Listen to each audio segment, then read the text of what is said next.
क्या आपको लगता है कि गूगल अर्थ ने दुनिया का चप्पा चप्पा छान मारा है? गलत। इस दुनिया में एक ऐसी जगह आज भी मौजूद है जो सैटेलाइट की नज़रों से ओझल है, जहां लोहे और पिघले हुए तांबे की एक दीवार खड़ी है और उस दीवार के पीछे खामोशी नहीं है। वो वहां मौजूद है, अरबों की तादाद में। एक ऐसी कौम जो अपने मुर्दे दफनाती नहीं बल्कि खा जाती है, जिनकी भूख इतनी वहशी है कि वो सांपों और बिच्छुओं को भी जिंदा निगल लेते हैं। तारीख की किताबें कहती हैं कि वो इंसान हैं, लेकिन उनके चेहरे ढाल जैसे चपटे हैं, और कुछ रिवायात के मुताबिक उनके कान इतने बड़े हैं कि वो उन्हें कंबल की तरह ओढ़ कर सोते हैं। आपने याजूज माजूज का नाम तो सुना होगा। उनकी रिहाई का वक्त शायद बहुत करीब आ चुका है।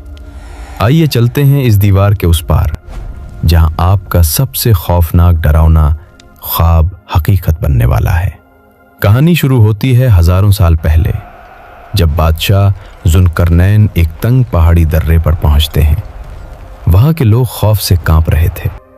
पहाड़ों के पीछे से एक वहशी कौम आती थी जो उनकी फसलें खा जाती और उन्हें मार डालती। जुल्करनैन ने फैसला किया कि वो सिर्फ पत्थरों की दीवार नहीं बनाएंगे, बल्कि मेटल साइंस का ऐसा नमूना पेश करेंगे जो क़यामत तक न टूटे। ज़रा मंजर देखें। लोहे के देव हैकल ब्लॉक्स पहाड़ों के दरमियान चुन दिए गए, फिर आग बहकाई गई। जब लोहा आग की तरह सुर्ख हो गया तो उस पर पिघला हुआ तांबा डाला गया। साइंसदान जानते हैं कि जब लोहे और तांबे को मिलाया जाए तो वो पीतल या कौंसी जैसा सख्त तरीन मुरक्कब बन जाता है। ये दीवार इतनी चिकनी और सख्त थी कि उस पर चढ़ना नामुमकिन था और उसे तोड़ना महाल। लेकिन दीवार के उस पार की दुनिया कैसी है? यहाँ याजूज और माजूज कैद हैं। ये हज़रत नूह के बेटे याफिस की नस्ल से हैं और तुर्कों के करीबी रिश्तेदार हैं। उनकी आबादी बढ़ने की रफ्तार हमारी सोच से बाहर है। रिवायात बताती हैं कि उनका कोई मर्द उस वक्त तक नहीं मरता जब तक वो अपनी 1000 औलाद अपनी आंखों से ना देख ले। ये टिड्डी दल की तरह फैल चुके हैं। ये हर रोज सुबह उठते हैं, अपने औजार उठाते हैं और पागलों की तरह दीवार को खिंचना शुरू कर देते हैं। शाम होते होते दीवार कागज की तरह बारीक हो जाती है। दूसरी तरफ से सूरज की किरणें नजर आने लगती हैं। आजादी सिर्फ 1 इंच दूर रह जाती है। उनका निगरान खुश होकर कहता है, बस बाकी कल तोड़ेंगे। लेकिन अगली सुबह दीवार फिर से जुड़ी हुई मिलती है, इतनी ही मोटी, इतनी ही सख्त। हजारों सालों से ये मायूसी उनका मुकद्दर है। वक्त का पहिया घूमता है। नबी करीम सल्लल्लाहु अलैहि वसल्लम के दौर में उस दीवार में पहला शिगाफ पड़ा। आप सल्लल्लाहु अलैहि वसल्लम ने फरमाया था, हलाकत है अरब के लिए उस शर से जो करीब आ लगा। फिर ज़माना आखिर आता है। दज्जाल कत्ल हो चुका है। हज़रत ईसा अलैहिस्सलाम दुनिया में इंसाफ कायम कर चुके हैं। दुनिया पुरसुकून है। लेकिन अचानक अल्लाह की तरफ से हज़रत ईसा को एक हंगामी वही आती है, ए ईसा, अपने साथियों को लेकर फौरन कोहे तूर पर पनाह ले लो, क्योंकि मैंने अपनी ऐसी मखलूक खोल दी है जिससे लड़ने की ताकत किसी इंसान में नहीं, यहां तक कि तुम में भी नहीं। इसी लम्हे दीवार के पीछे तारीख बदलने वाली है। याजूज माजूज हस्बे मामूल दीवार खोद रहे हैं। दीवार टूटने के करीब है। सरदार हमेशा की तरह कहने वाला है कि कल तोड़ेंगे, लेकिन आज अल्लाह की रज़ा से उसकी ज़बान से वो लफ्ज़ निकल जाता है। चलो वापस चलते हैं। इंशाअल्लाह अगर अल्लाह ने चाहा तो कल उसे तोड़ देंगे। ये इंशाअल्लाह वो चाबी थी जिसकी कमी थी। अगली सुबह दीवार वैसी ही टूटी हुई मिलती है। एक आखिरी धक्का और धड़ाम, दीवार गिर जाती है। कुरान कहता है, वो हर बुलंदी से फिसलते हुए आएंगे। अब ज़मीन पर जो होगा वो क़यामत से कम नहीं। ये सबसे पहले इज़राइल में मौजूद बहरा तबरिया पर टूट पड़ेंगे।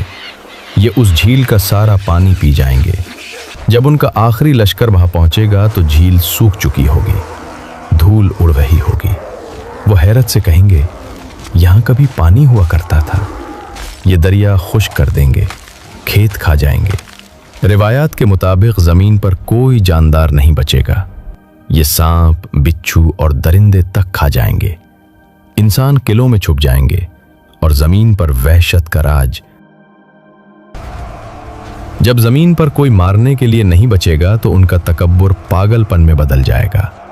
वो चीख कर कहेंगे, हमने ज़मीन वालों को ख़त्म कर दिया, आओ अब आसमान वालों का किस्सा पाक करें। ये अपने तैर और नेज़े पूरी ताकत से आसमान की तरफ फेंकेंगे। अल्लाह उनको आजमाइश में डालने के लिए उनके तीरों को खून आलूद करके वापस लौटा देगा। वो खुशी से नाचेंगे, हमने नाउजुबिल्ला खुदा को भी मार दिया। उधर कोहे तौर पर मुसलमानों का बुरा हाल होगा। भूख ऐसी कि बैल का एक सर 100 दीनार से महंगा। उस हाल में अल्लाह के जिक्र से उनका पेट भरेगा। जुल्म जब हद से बढ़ता है तो मिट जाता है। हजरत ईसा अलैहिस्सलाम अल्लाह के हुजूर हाथ उठाएंगे और अल्लाह उनकी गर्दनों में एक कीड़ा पैदा कर देगा और फिर एक ही लम्हे में करोड़ों याजूज माजूज मर जाएंगे। जो शोर जमीन हिला रहा था वो अचानक मौत के सन्नाटे में बदल जाएगा। मुसलमान कोहे तौर से नीचे उतरेंगे तो जमीन पर कहीं भी पांव रखने की भी जगह नहीं होगी। हर तरफ लाशें और बदबू। फिर अल्लाह अजीबुल खिलकत परिंदे भेजेगा जिनकी गर्दनें बख्ती ऊंटों जैसी लंबी होंगी। वो लाशों को उठाकर समंदर में फेंक देंगे। फिर एक मूसलाधार बारिश जमीन को धोकर शीशे की तरह चमका देगी। और जानते हैं फिर क्या होगा? जमीन अपनी बरकतें उगल देगी। फल इतने बड़े होंगे कि एक अनार के छिलके में पूरी जमात बैठ जाएगी। और याजूज माजूज अपने पीछे लकड़ी के तीर, कमाने और ढालें इतनी बड़ी तादाद में छोड़ जाएंगे कि नबी करीम सल्लल्लाहु अलैहि वसल्लम ने फरमाया, मुसलमान 7 साल तक उन्हें बतौर ईंधन जलाएंगे।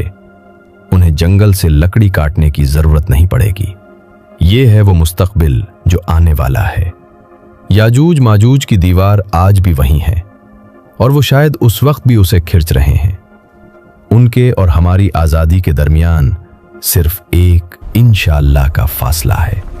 सवाल ये है कि जब वो दीवार टूटेगी तो क्या आपका ईमान इतना मजबूत होगा कि दज्जाल और याजूज माजूज के फितने में साबित कदम रह सके?